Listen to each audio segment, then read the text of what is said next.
ಎಲ್ಲರಿಗೂ ನಮಸ್ಕಾರ. Welcome back to Suhasini lifestyle. ಬೆಳಗ್ಗೆ ಅಡುಗೆ ಮನೆಯಿಂದ ವ್ಲಾಗ್ ಶುರು ಮಾಡಿದ್ದೀನಿ. ಆದರೆ ಇವತ್ತು ಒಂಥರ ಬೇಜಾರಾಗಿದ್ದೀನಿ, ಯಾಕೆಂದರೆ ನೈಟು ಅಡುಗೆ ಮನೆ ಪೂರ್ತಿ ಕ್ಲೀನ್ ಮಾಡಿ ಇಡ್ಲಿಗೆ ಹಿಟ್ಟು ರುಬ್ಬಿಟ್ಟು ಮಲಗಿದೆ. ಬೆಳಿಗ್ಗೆ ಎದ್ದು ಬಂದರೆ ಈ ರೀತಿ ಆಗಿತ್ತು. ಈಗ ಚಳಿಗಾಲ ಇತ್ತಲ್ವ, ಹಾಗಾಗಿ ಜಾಸ್ತಿ ಏನು ಉಪ್ಪು ಬರಲ್ಲ ಅಂದ್ಬಿಟ್ಟು ನಾನು ನಮ್ಮ ಮೈಕ್ರೋವೇವಿನ ಪಕ್ಕದಲ್ಲಿ ಇಟ್ಟಿದ್ದೆ.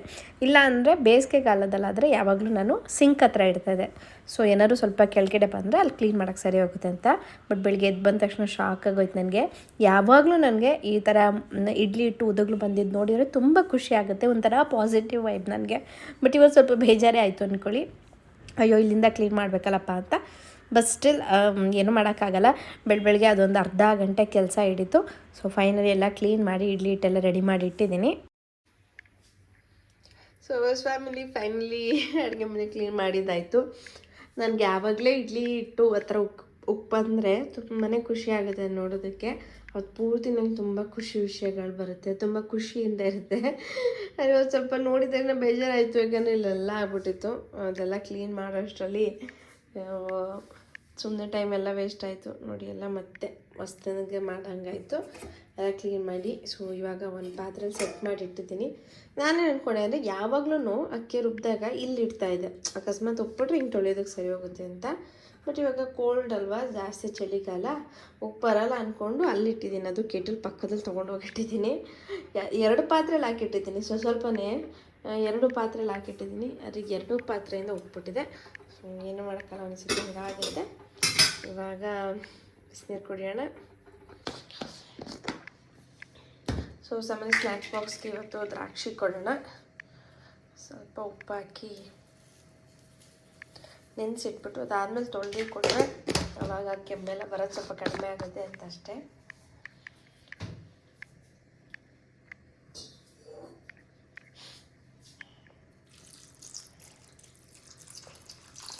ಇನ್ನು 1 ಅವರ್ ಮೇಲೆ ಟೈಮ್ ಇದೆ. ಸೊ ಇದು ನೆನೆಲಿ. ನಾವು ಇಡ್ಲಿ ಜೊತೆಗೆ ಯಾವಾಗಲೂ ಚಟ್ನಿ ಮಾಡ್ತೀವಿ, ಇಲ್ಲ ಸಾಂಬಾರು ಮಾಡ್ತಿದ್ದೀವಿ. ಈ ಥರದ್ದು ಏನಾದ್ರು ಮಾಡ್ಕೊಂಡು ತಿಂತಾ ಇರ್ತೀವಿ, ಇಲ್ಲ ಟೊಮೊಟೊ ಚಟ್ನಿ, ಟೊಮೊಟೊ ಸಾಂಬಾರು ಅಂತ. ಸೊ ಇವಾಗ ಟೊಮೊಟೊ ಸಾಗು ಮಾಡ್ತಾಯಿದ್ದೀನಿ. ತುಂಬ ಸುಲಭ. ಸ್ವಲ್ಪ ಕಾಯಿ, 1-2 ಗೋಡಂಬಿ ಹಾಕಿದ್ದೀನಿ, ಸ್ವಲ್ಪ ಹುರ್ಗಡ್ಲೆ, 1 ಪೀಸ್ ಚಕ್ಕೆ, ಇಷ್ಟನ್ನ ನುಣ್ಣಗೆ ರುಬ್ಕೋಬೇಕು. ಚಕ್ಕೆ 1 ಪೀಸ್ ಹಾಕಿದ್ರೆ ಸಾಕು, ಜಾಸ್ತಿ ಫ್ಲೇವರ್ ಬಂದುಬಿಡುತ್ತೆ. ಇನ್ನು ಒಂದು ಬಾಣಲೆಯಲ್ಲಿ ನಾನು ಸ್ವಲ್ಪ ಎಣ್ಣೆ ಹಾಕಿ ಅದಕ್ಕೆ ಕಡಲೆಬೇಳೆ ಮತ್ತು ಸಾಸಿವೆ ಹಾಕಿದ್ದೀನಿ. ದಪ್ಪ ಕಟ್ ಮಾಡ್ಕೊಂಡಿರೋ ಈರುಳ್ಳಿ ಹಾಕಿದ್ದೀನಿ. ಸಣ್ಣ ಈರುಳ್ಳಿ ಬರುತ್ತಲ್ವ, ಸಾಂಬಾರು ಈರುಳ್ಳಿ, ಅದನ್ನು ಬಳಸಿದ್ರಂತೂ ಇನ್ನೂ ರುಚಿ ಕೊಡುತ್ತೆ. ಬಟ್ ನಮ್ಮನೆ ಸಾಂಬಾರು ಈರುಳ್ಳಿ ಇರಲಿಲ್ಲ, ಹಾಗಾಗಿ ನಾನು ಮಾಮೂಲಿ ಈರುಳ್ಳಿನೇ ಹಾಕ್ಕೊಂಡಿದ್ದೀನಿ, ದಪ್ಪ ಈರುಳ್ಳಿ. ಇನ್ನು ಅದ್ರ ಜೊತೆಗೆ ಸ್ವಲ್ಪ ಕರಿಬೇವಿನ ಸೊಪ್ಪು, 1-2 ಹಸಿಮೆಣ್ಸಿನ್ಕಾಯಿ, ರುಚಿಗೆ ಎಷ್ಟು ಬೇಕು ಖಾರಕ್ಕೆ ನೋಡಿ ಹಾಕ್ಕೊಂಡ್ರೆ ಆಯಿತು. ಸೊ ಈಗ ಇದನ್ನು ಚೆನ್ನಾಗಿ ಫ್ರೈ ಮಾಡ್ಕೊಳ್ಬೇಕು. ಇದು ಎಣ್ಣೆ ಎಲ್ಲ ಬಿಡ್ತಾಯಿದೆ, ಚೆನ್ನಾಗಿ ಫ್ರೈ ಆಗ್ತಿದೆ ಅಂದಾಗ ಈಗ ಇದಕ್ಕೆ ದಪ್ಪ ಕಟ್ ಮಾಡಿರೋ ಟೊಮೊಟೊ, ಏನಿಲ್ಲ ಉದ್ದುದ್ದ ಸ್ಲೈಸ್ ಥರ ಕಟ್ ಮಾಡಿಕೊಂಡ್ರೆ ಆಯಿತು. ಅದು ಒಂದು 3-4 ಟೊಮೊಟೊ ತೊಗೊಂಡಿದ್ದೀನಿ. ಟೊಮೊಟೊ ಸಾಂಬಾರೇ ಬೇರೆ ರುಚಿ, ಟೊಮೊಟೊ ಸಾಗುನೇ ಬೇರೆ ರುಚಿ. ನಾವು ತರಕಾರಿ ಸಾಗು, ಆಲೂಗಡ್ಡೆ ಸಾಗು ಮಾಡ್ತೀವಿ, ಬಟ್ ಇದು ಇಡ್ಲಿ ಜೊತೆಗೆ ತುಂಬಾ ಚೆನ್ನಾಗಾಗುತ್ತೆ. ನಾನು ಟೊಮೊಟೊ ಹಾಕಿ ಅದ್ರ ಜೊತೆಗೆ ಸ್ವಲ್ಪ ಉಪ್ಪು ಸೇರಿಸಿದ್ದೀನಿ. ಈ ಟೊಮೊಟೊ ಎಲ್ಲ ಬೇಯೋದಕ್ಕೆ ಬಿಡಬೇಕು.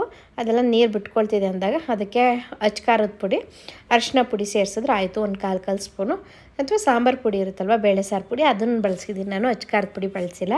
1 ಸ್ಪೂನು ಬೇಳೆ ಸಾರು ಪುಡಿ ಜೊತೆಗೆ ಒಂದು ಸ್ವಲ್ಪ ಅರಿಶಿನ, ಕಲರ್ ಚೆನ್ನಾಗಿ ಬರಲಿ ಅಂತ ಅಷ್ಟೇ ಹಾಕ್ಬಿಟ್ಟು ಚೆನ್ನಾಗಿ ಮಿಕ್ಸ್ ಮಾಡಿ, ನಾವು ಆವಾಗಲೇ ಏನು ಪೇಸ್ಟ್ ಮಾಡ್ಕೊಂಡಿದ್ವಿ, ಕಾಯಿ ಮತ್ತು ಹುರ್ಗಡ್ಲೆ, ಗೋಡಂಬಿ ಮತ್ತು ಚಕ್ಕೆ, ಇದ್ರ ಪೇಸ್ಟನ್ನ ಇದಕ್ಕೆ ಹಾಕಿ ನೀರು ಸೇರಿಸಿ ಕುದಿಸಿದ್ರೆ, ಸಾಗು ಅಳತೆಲ್ಲಿ ನೋಡಿ ಕುದಿಸಿದ್ರೆ ಅಲ್ಲಿಗೆ ಸಾಕು ರೆಡಿ ಆಗುತ್ತೆ. ನೋಡಿದ್ರಲ್ಲ ಎಷ್ಟು ಈಸಿ. ಈರುಳ್ಳಿ ಟೊಮೊಟೊ ಇದ್ದರೆ ಸಾಕು. ಇಡ್ಲಿ ಜೊತೆಗೆ ಎಷ್ಟು ಚೆನ್ನಾಗಿರುತ್ತೆ ಅಂದರೆ ಮಕ್ಳಿಗೆ ಫೇವ್ರೇಟ್ ಆಗುತ್ತೆ. ಸಾಮಾನ್ಯಗಂತೂ ತುಂಬಾ ಇಷ್ಟ ಆಯಿತು. ಮಧ್ಯಾಹ್ನ ಬಾಕ್ಸಲ್ಲಿ ಒಂದು ಸ್ವಲ್ಪನೂ ಬಿಡಲಿಲ್ಲ, ಅಮ್ಮ ತಿನ್ಕೊಂಡು ಬಂದೆ ಅಂತ, ಅಷ್ಟು ಚೆನ್ನಾಗಿತ್ತು. ಸೊ ತುಂಬ ಸುಲಭನೂ ಅಲ್ವಾ, ನೀವು ಬಾಕ್ಸಿಗೂ ಕೂಡ ಇದನ್ನು ಕೊಡ್ಬೋದು. ದೋಸೆ ಜೊತೆಗೂ ಚೆನ್ನಾಗಿರುತ್ತೆ, ಇಡ್ಲಿ ಜೊತೆಗಂತೂ ಬೆಸ್ಟ್ ಕಾಂಬಿನೇಷನ್. ಇಡ್ಲಿ ಇಟ್ಟು ಅದ್ರ ಮೇಲೆ ಡಿಪ್ ಥರ ಮೇಲೆ ಹಾಕಿ ತಿಂತಾದ್ರಂತೂ ಸಖತ್ ಟೇಸ್ಟಿ ಕೊಡುತ್ತೆ. ಕೊನೆ ಸ್ವಲ್ಪ ಕೊತ್ತಂಬರಿ ಸೊಪ್ಪು ಹಾಕಿದ್ರೆ ಸಾಗು ರೆಡಿ. ಇನ್ನು ಇಡ್ಲಿ ಬಿಟ್ಟಿಟ್ಟು ನಾನು ಸ್ನ್ಯಾಕ್ಸ್ ಬಾಕ್ಸ್ ಎಲ್ಲ ರೆಡಿ ಮಾಡಿಕೊಡ್ತಾಯಿದ್ದೆ. ಸ್ನ್ಯಾಕ್ಸ್ ಬಾಕ್ಸ್ಗೆ ಇವತ್ತು ದ್ರಾಕ್ಷಿ ಹಣ್ಣು ಕೊಡ್ತಾಯಿದ್ದೀನಿ. ದಿನಕ್ಕೆ 1 ಹಣ್ಣು ಯಾವುದಾದ್ರೂ ಸರಿ, ಯಾವುದು ಹಣ್ಣು ಇರುತ್ತೋ ಮನೇಲಿ ಅದನ್ನು ಕೊಡ್ತೀವಿ. ಹಾಗೆ ಹಣ್ಣನ್ನು ಫ್ರಿಜ್ಜಲ್ಲಿ ಇಡ್ತೀರಾ ಅಂತ ಕೇಳ್ತೀರಾ, ಇಲ್ಲ ನಾವು ಹಣ್ಣನ್ನು ಫ್ರಿಜ್ಜಲ್ಲಿ ಇಡೋಲ್ಲ. 2 ದಿನಕ್ಕೆ ಎಷ್ಟು ಬೇಕೋ ಅಷ್ಟು ಹಣ್ಣು ಮಾತ್ರ ತರೋದು. 2 ದಿನಕ್ಕೆ ಒಂದು ಸತಿ ಹಣ್ಣು ತೊಗೊಬರ್ತೀವಿ. ಇವತ್ತು ಸಾಯಂಕಾಲ ತಂದರೆ ನಾಳೆ ನಾಡ್ದು 2 ಡೇಸ್ಗೆ ಆಗಬೇಕು ಅಷ್ಟು ಹಣ್ಣು ತರ್ತೀವಿ. ಮತ್ತು ನಾಡ್ದು ಸಾಯಂಕಾಲ ತೊಗೊಂಬರ್ತೀವಿ. ಹಣ್ಣು ಮಾತ್ರ ಫ್ರಿಜ್ಜಲ್ಲಿ ಇಡೋಲ್ಲ. ತರಕಾರಿನ ಸ್ಟೋರ್ ಮಾಡ್ತೀನಿ ಫ್ರಿಜ್ಜಲ್ಲಿ, ಬಟ್ ಹಣ್ಣನ್ನು ಸ್ಟೋರ್ ಮಾಡಲ್ಲ. ಹತ್ರದಲ್ಲೇ ಇದೆ ಅಂಗಡಿ, ಹಂಗಾಗಿ ಫ್ರೆಶಾಗಿ ತಂದು ತಿಂದರೆ ಆಯಿತು ಅನ್ನೋದೊಂದು. ಮತ್ತು ಫ್ರಿಜ್ಜಿಂದ ಇಟ್ಟು ತಿಂದರೆ ಸ್ವಲ್ಪ ನಮ್ಮನೇಲಿ ಬೇಗ ಎಲ್ರಿಗೂ ಕೋಲ್ಡು ಕಾಫು ಅಂತ ಶುರುವಾಗ್ಬಿಡುತ್ತೆ, ಅದೊಂದು reason. So snacks box ready ಆಯಿತು. ಇನ್ನು ಬಿಸಿ ಬಿಸಿ ಇಡ್ಲಿ ಕೂಡ ರೆಡಿ ಆಯಿತು. ಇಡ್ಲಿನೂ ಅಷ್ಟೇ ಎಷ್ಟು ಸಾಫ್ಟಾಗಿ ಬಂದಿತ್ತು ಅಂದರೆ ಉದುಗ್ಲು ಬಂದಿದ್ದು ನೋಡಿದ್ರೆ ಗೊತ್ತಾಗುತ್ತೆ ನಿಮಗೆ, ಕೆಳಗಡೆ ಎಲ್ಲ ಸುರಿದೋಗಿತ್ತು ಅಂದರೆ ಸಾಫ್ಟಾಗಿ ಬಂದಿರುತ್ತೆ. ಸೊ ಚೆನ್ನಾಗಿತ್ತು ಇಡ್ಲಿ ಜೊತೆಗೆ. ಹೀಗಿತ್ತು ನನ್ನ ಬೆಳಗಿನ ಬ್ರೇಕ್ಫಾಸ್ಟ್, ಹಾಗೆ ಬೆಳಗಿನ ರೊಟೀನ್. ಇದಾದಮೇಲೆ ನಾನು ಯಾವ ವ್ಲಾಗು ಮಾಡಲಿಲ್ಲ. ಏನು ಈಗ ಸ್ವಲ್ಪ ಹುಷಾರಾಗ್ತಾಯಿದ್ದೀನಿ, ಸ್ವಲ್ಪ ಎಲ್ಲ ಪೂರ್ತಿ ಹುಷಾರಾಗಿದ್ದೀನಿ. ಅಂದರೂ ಜ್ವರ ಬಂದು ಹೋಗಿರೋ ಫೀಲ್ ಇರುತ್ತಲ್ಲ, ಅದು ಹೋಗೋದಕ್ಕೆ ಸ್ವಲ್ಪ ಟೈಮ್ ತೊಗೊಳುತ್ತೆ, 2-3 ದಿನ. ಸೊ ಹಾಗಾಗಿ ರೆಸ್ಟ್ ಮಾಡಿ ನಾನು ಮತ್ತೆ ಸಂಜೆಯಿಂದ ಒಂದು ಇಂಪಾರ್ಟೆಂಟ್ ವಿಷಯದ ಬಗ್ಗೆ ನಿಮ್ಮೆಲ್ಲರ ಜೊತೆ ಮಾತಾಡಬೇಕು. ಹಾಗಾಗಿ ಮತ್ತೆ ಸಂಜೆಯಿಂದ ವ್ಲಾಗ್ ಕಂಟಿನ್ಯೂ ಮಾಡೋಣ ಅಂತೇಳಿ ನಾನೇನು ವ್ಲಾಗ್ನ ಮತ್ತೆ ಮಾಡೋಕ್ಕೋಗಿಲ್ಲ. ಸೊ ಸಿಕ್ಕಾಪಟ್ಟೆ ಚೆನ್ನಾಗಿರುವಂಥ ಇಡ್ಲಿ ಟೊಮೊಟೊ ಸಾಗು ನೀವು ಟ್ರೈ ಮಾಡಿ ಯಾರೆಲ್ಲ ಚೆನ್ನಾಗಿ ಬಂತು ಕಮೆಂಟಲ್ಲಿ ತಿಳಿಸಿ. ನನ್ನ ಪರ್ಸ್ನಲ್ ಸಜೆಷನ್ ಇದು ನಿಮಗೆ, ಇಡ್ಲಿ ಜೊತೆಗೆ ತುಂಬಾ ಚೆನ್ನಾಗಿರುತ್ತೆ. ನೀವು ಒಂದ್ಸತಿ ಟ್ರೈ ಮಾಡಿ ಆ್ಯಂಡ್ ಎಂಜಾಯ್ ಮಾಡಿ ಈ ಫುಡ್ನ. Welcome back. ಮತ್ತೆ ಸಂಜೆಯಿಂದ ವ್ಲಾಗ್ ಕಂಟಿನ್ಯೂ ಮಾಡ್ತಿದ್ದೀನಿ. ಆ್ಯಕ್ಚುಲಿ ಇವತ್ತು ವ್ಲಾಗ್ ಮಾಡೋ ಯಾವುದೇ ಎನರ್ಜಿ ಆಗಲಿ ಐಡಿಯಾ ಆಗಲಿ ಇರಲಿಲ್ಲ. ಬೆಳಗ್ಗೆ ಟಿಫನ್ ಎಲ್ಲ ಮಾಡಿಕೊಟ್ಟೆ, ಅದಾದಮೇಲೆ ಸುಮ್ಮನೆ ರೆಸ್ಟ್ ಮಾಡೋದೇ ಕೆಲಸ. ಇವತ್ತು ಪರವಾಗಿಲ್ಲ. ನೆನ್ನೆ ವ್ಲಾಗಲ್ಲಿ ತುಂಬ ಜನ ಹುಷಾರಾಗಿ ಅಕ್ಕ ಬೇಗ ಅಂತೆಲ್ಲ ಕಮೆಂಟ್ ಮಾಡ್ತಿದ್ರಿ. ಥ್ಯಾಂಕ್ ಯು ಸೋ ಮಚ್ ನನ್ನ ಪ್ರೀತಿಗೆ. ಹುಷಾರಾಗಿದ್ದೀನಿ, ಸ್ವಲ್ಪ ಜ್ವರ ಇತ್ತು. ಸೊ ಇವಾಗ ಪರವಾಗಿಲ್ಲ, ಆರಾಮಾಗಿದ್ದೀನಿ. ಇವಾಗ ಏನಿಲ್ಲ, ಕೆಮ್ಮು ಕಮ್ಮಿ ಆಗಿದೆ ನೋಡಿ, ನೆಗಡಿನೂ ಇಲ್ಲ, ಎಲ್ಲ ಫುಲ್ ಹುಷಾರಾಗಿದ್ದೀನಿ. ಹಾಗೆ ನಾನು ಒಂದು ವಿಷಯದ ಬಗ್ಗೆ ತುಂಬ ದಿವಸದಿಂದ ಮಾತಾಡಬೇಕು ಅಂತ ಅಂದ್ಕೊಳ್ತಾನೆ ಇದ್ದೆ, ಒಂದು ವಾರದಿಂದ. ಕಾಫಿನೇ ಆಗ್ತಿದೆ. ಸೊ ಇವಾಗ ಕಾಫಿ ಕುಡಿತಾ ಅಂದ್ಕೊಂಡೆ, ಓಕೆ ಇವತ್ತು ವಿಡಿಯೋ ಮಾಡೋಣ, ಮಾತಾಡೋಣ ಅಂತ. ಏನು ವಿಷಯ ಅಂದರೆ ಫ್ಯಾಮಿಲಿ, ನಾನು ಒಬ್ಬರು ಸಬ್ಸ್ಕ್ರೈಬರ್, ಅವರು ನನಗೆ ಹಳೆ ಚಾನಲಿಂದನೂ ಸಬ್ಸ್ಕ್ರೈಬರ್. ನನಗೆ ಅವ್ರ ಕಮೆಂಟ್ಸ್ಗಳು ನೋಡೋಕೆ ತುಂಬಾ ಖುಷಿ.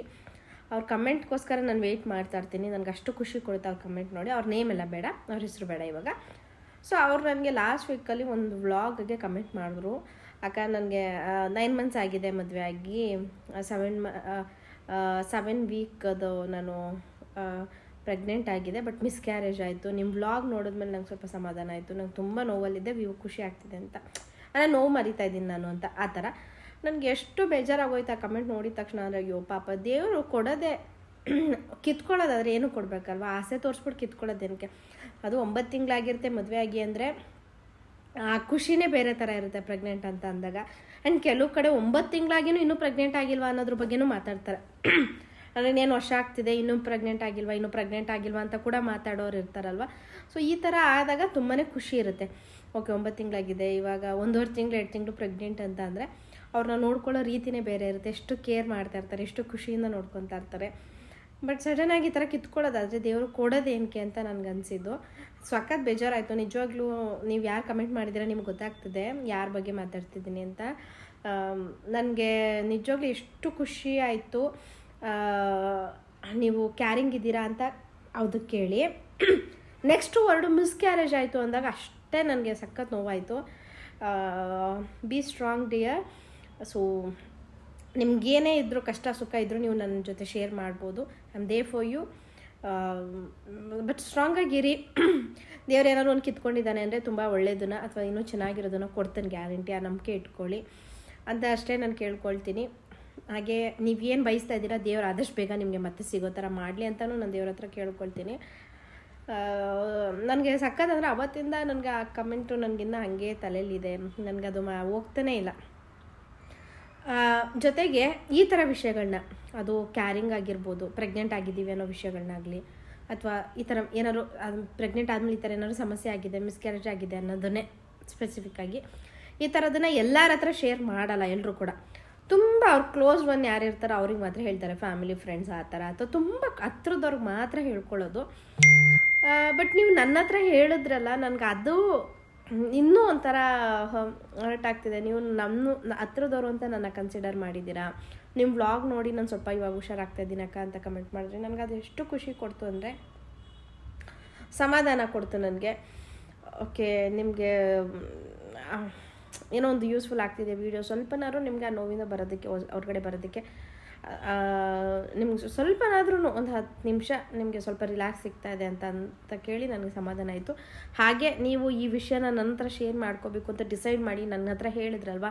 ಸೊ ನಾನು ಈ ಪ್ರೀತಿಗೆ ಸದಾ ಚಿರಋಣಿ, ನಿಮ್ಮ ಈ ಪ್ರೀತಿಗೆ ನಾನು ಯಾವಾಗಲೂ ನೆನಪಿಟ್ಕೊತೀನಿ. ಸೊ ನಾನು ಅವತ್ತೂ ಹೇಳಿದ್ದೀನಿ, ಇವತ್ತು ಹೇಳ್ತಿದ್ದೀನಿ, I am there for you. ನಿಮ್ಗೆ ಏನೇ ಕಷ್ಟ ಸುಖ ಇದ್ರೂ ನೀವು ನನಗೆ ಕಮೆಂಟಲ್ಲಿ ತಿಳಿಸಿ, ಅಥವಾ ನೀವು ನನ್ನ ಕಾಂಟ್ಯಾಕ್ಟ್ ಮಾಡಬೇಕಾ ಹೇಳಿ. I am there for you. ನೀವು ನನ್ನ ಹತ್ರ ಹೇಳ್ಕೊಳ್ಬೋದು. ಇದಷ್ಟೇ ಫ್ಯಾಮಿಲಿ. ನನಗೆ ಒಂಥರ ಅವತ್ತಿಂದ ನನಗೊಂಥರ ಆಗ್ತದೆ, ಅಯ್ಯೋ ದೇವ್ರೆ ಯಾಕೆ ಈ ಥರ ಮಾಡ್ದ, ದೇವರು ಯಾಕೆ ಕಿತ್ಕೊಳ್ಳೋದೇ ಇದ್ಮೇಲೆ ಕೊಡೋದೇನ್ಕಲ್ವಾ. ಆಸೆ ತೋರಿಸ್ಬಿಟ್ಟು ಹಿಂಗೆ ಕಿತ್ಕೊಳ್ಳೋದಾದರೆ ಅಟ್ಲೀಸ್ಟ್ ವೆಯ್ಟ್ ಮಾಡಿಸ್ಬೋದು, ಪರವಾಗಿಲ್ಲ, ಇನ್ನು ಸ್ವಲ್ಪ ದಿನ ವೆಯ್ಟ್ ಮಾಡಿ, ಅದಾದಮೇಲೆ ಪೂರ ಪ್ರಮಾಣದಲ್ಲಿ ನಮ್ಮ ಕೈಗೆ ಸಿಗೋ ಥರ ಆದರೆ ಕೊಡ್ಬೋದು. ಹಿಂಗೆ ಕೊಟ್ಬಿಟ್ಟು ಹಿಂಗೆ ಆಸೆ ತೋರಿಸ್ಬಿಟ್ಟು ಏನೋ ಆಸೆ ಪಾಸೆ ಅಂತಾರಲ್ಲ, ಆ ಥರ ಮಾಡಿದ್ರೆ ಯಾಕೆ ಕಿತ್ಕೋಬೇಕಲ್ಲ. ಆ್ಯಂಡ್ ಮಕ್ಳು ಯಾರಿಗೆ ಬೇಡ ಅಂತಿರ್ತಾರೆ ಅವ್ರಿಗೆ ಕೊಡ್ತಾ ಇರ್ತಾನೆ ದೇವರು. ಯಾರಿಗೆ ಈ ಥರ ಇದ್ದಾಗ ಇದು ಸರಿ ಇಲ್ಲ. ನನಗಂತೂ ಸಿಕ್ಕಾಪಟ್ಟೆ ಹರ್ಟ್ ಆಯಿತು. ಬಟ್ ನೀವು ಸ್ಟ್ರಾಂಗಾಗಿರಿ. ನಾನು ಆಗಲೇ ಹೇಳ್ದಂಗೆ ದೇವ್ರಿಗೆ ಕಿತ್ಕೊಂಡಿದ್ದಾನೆ ಅಂದರೆ ನಿಮಗೇನೋ ಇದಕ್ಕಿಂತ ಒಳ್ಳೆಯದಾಗುತ್ತೆ. So be strong and be brave. ಹಾಗೆ ಧೈರ್ಯವಾಗಿರಿ. ತುಂಬ ಫೀಲ್ ಮಾಡ್ಕೋಬೇಡಿ, ಒಳ್ಳೇದಾಗುತ್ತೆ, ಖಂಡಿತವಾಗ್ಲೂ ಒಳ್ಳೇದಾಗುತ್ತೆ. ಸೊ ಇದಿಷ್ಟೇ ಫ್ಯಾಮಿಲಿ. ಇದನ್ನು ಶೇರ್ ಮಾಡ್ಕೋಬೇಕಿತ್ತು ನಾನು, ಹಾಗಾಗಿ ಹಾಗೆ ಒಂದು ವಿಡಿಯೋ ಮಾಡಿದೆ. ಸೊ ನಿಮ್ಮ ಈ ಪ್ರೀತಿಗೆ ಮತ್ತೊಮ್ಮೆ ನಾನು ಸದಾ ಚಿರಋಣಿ. ಯಾವಾಗಲೂ ನಾನು ನಿಮ್ಮ ಪ್ರೀತಿನ, ನಿಮ್ಮ ಈ ಪ್ರೋತ್ಸಾಹನ ನೆನಪಿಟ್ಕೊತೀನಿ. ಸೊ ಇದಿಷ್ಟೇ ಫ್ಯಾಮಿಲಿ. ನನಗೆ ಇದೊಂದು ವಿಷಯನ ಶೇರ್ ಮಾಡ್ಕೋಬೇಕಿತ್ತು, ಹಾಗಾಗಿ ಶೇರ್ ಮಾಡ್ತಿದ್ದೀನಿ.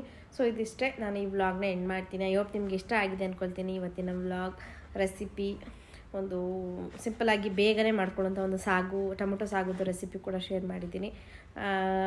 ನಿಮ್ಗೆ ಅದು ಇಷ್ಟ ಆಗಿದೆ ಅಂದ್ಕೊಳ್ತೀನಿ. ಸೊ ಮತ್ತೆ ಹೊಸ ವ್ಲಾಗ್ ಜೊತೆ ಬರ್ತೀನಿ. ಅಲ್ಲಿವರೆಗೂ ಯಾರೆಲ್ಲ ವ್ಲಾಗ್ ನೋಡಿದ್ದೀರಾ, ಸಪೋರ್ಟ್ ಮಾಡಿದ್ದೀರಾ, ಥ್ಯಾಂಕ್ ಯು ಸೋ ಮಚ್. ಹೀಗೆ ಸಪೋರ್ಟ್ ಮಾಡ್ತೀರಿ. ವ್ಲಾಗ್ ಸ್ವಲ್ಪ ಇಷ್ಟ like, comment, share and subscribe.